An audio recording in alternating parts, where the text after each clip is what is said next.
Stay home. Just stay home. All right, guys. Did everyone sign in? No. All right, let's go ahead and sign in. We're talking about fall and winter traffic. It's hard to believe because it's actually a pretty nice day today. I think it's 70s or something out there right now. The sun came out. 66. Nice. It started kind of crappy. It turned out beautiful. Tomorrow it's already starting to change over. I think 60s tomorrow, and by this weekend I think the highs are going to be low 50s. So think about the guys that go up to Oshkosh, not Osseo, stuff like that. If it's going to be 50s here during the day, it's going to drop down, I think, in the 40s possibly at night. What's it going to be up in Osseo, which is a couple hundred miles north of here, you know, or 300 miles north of here, depending on how you're going. I'm going to Grammy today. I think they're usually pretty shitty too. Yeah. Yeah. Grammy can be bad as well. So we're talking fall and winter traffic, so we got changing weather. It's coming. Okay, we talked about shoes already, making sure your shoes are in good shape. We got to get into that fall mindset. It's coming. You know, there's nothing we could do about it. Heavy on-road traffic. Believe it or not, I mean, Halloween is 3 weeks away, roughly 3 weeks away, the end of October. And once you get Halloween, Thanksgiving comes right up behind it, and Christmas comes right up behind that, and next thing you know, the year's over. This next quarter is going to go by fast.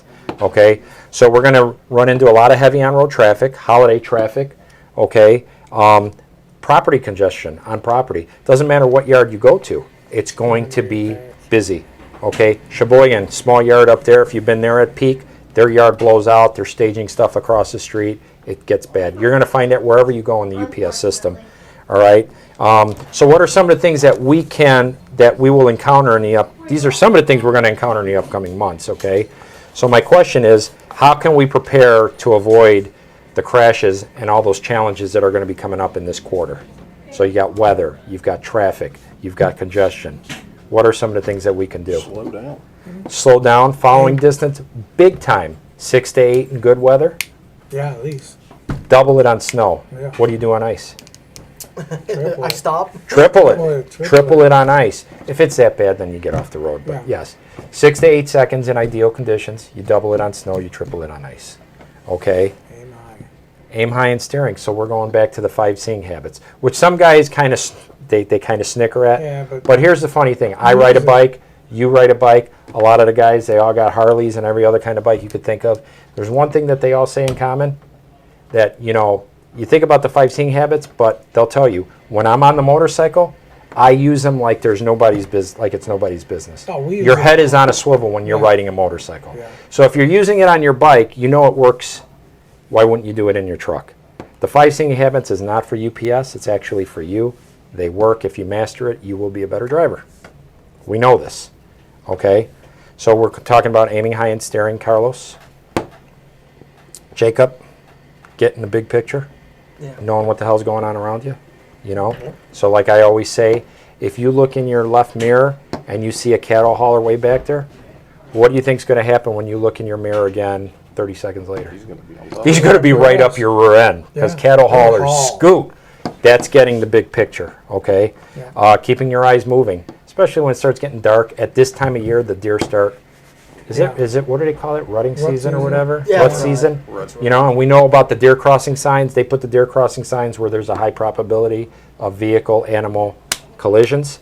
That's where you will see the deer crossing signs because deer tend to use the same path. Yeah. To Rut cross. actually starts closer to the end of October and the beginning of November. Okay, So there'll be more activity then. but it's coming. Yeah, It's coming. absolutely. It is coming. It's coming. It's coming. Leave yourself an escape route. You can't control the people behind you, to the left of you, sometimes not to the right of you, but if there's a shoulder you kind of can, but you could always control the space in front of you. Okay? I Ken, will you've been say doing this for a about while, here, you though, know.